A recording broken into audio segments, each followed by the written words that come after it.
La Genèse, chapitre 22. Après ces choses, Dieu mit Abraham à l'épreuve et lui dit « Abraham » et il répondit « Me voici ».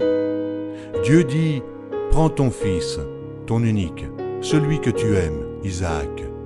Va-t'en au pays de Mojira et là, offre-le en holocauste sur l'une des montagnes que je te dirai. » Abraham se leva de bon matin, sella son âne et prit avec lui 2 serviteurs et son fils Isaac. Il fendit du bois pour l'holocauste et partit pour aller au lieu que Dieu lui avait dit. Le 3e jour, Abraham, levant les yeux, vit le lieu de loin. Et Abraham dit à ses serviteurs, « Restez ici avec l'âne. Moi et le jeune homme, nous irons jusque-là pour adorer, et nous reviendrons auprès de vous. » Abraham prit le bois pour l'holocauste, le chargea sur son fils Isaac, et porta dans sa main le feu et le couteau, et ils marchèrent tous 2 ensemble. Alors Isaac, parlant à Abraham son père, dit « Mon père » et il répondit « Me voici, mon fils. » Isaac reprit « Voici le feu et le bois, mais où est l'agneau pour l'holocauste » Abraham répondit « Mon fils, Dieu se pourvoira lui-même de l'agneau pour l'holocauste. » Et ils marchèrent tous 2 ensemble. Lorsqu'ils furent arrivés au lieu que Dieu lui avait dit, Abraham y éleva un autel et rangea le bois. Il lia son fils Isaac et le mit sur l'autel par-dessus le bois. Puis Abraham étendit la main et prit le couteau pour égorger son fils. Alors l'ange de l'Éternel l'appela des cieux et dit « Abraham, Abraham !» Et il répondit « Me voici ».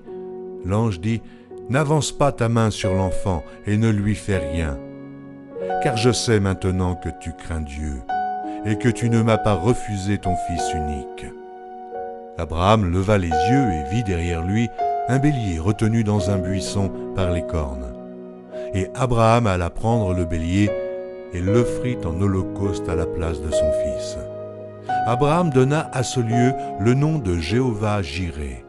C'est pourquoi l'on dit aujourd'hui, à la montagne de l'Éternel, il sera pourvu.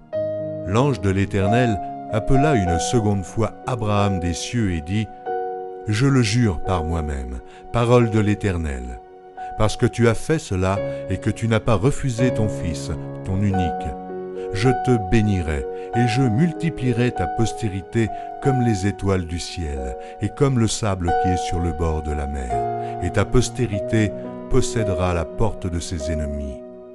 Toutes les nations de la terre seront bénies en ta postérité, parce que tu as obéi à ma voix. » Abraham étant retourné vers ses serviteurs, ils se levèrent et s'en allèrent ensemble à Beer-Shéba, car Abraham demeurait à Beer-Shéba.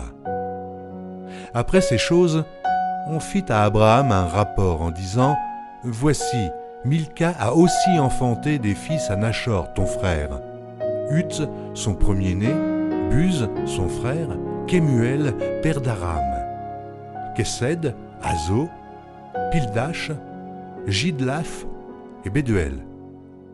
Béduel a engendré Rebecca. Ce sont là les 8 fils que Milca a enfantés à Nachor, frère d'Abraham. Sa concubine, nommée Réhuma, a aussi enfanté Tébash, Gaham, Tahash et Maaka.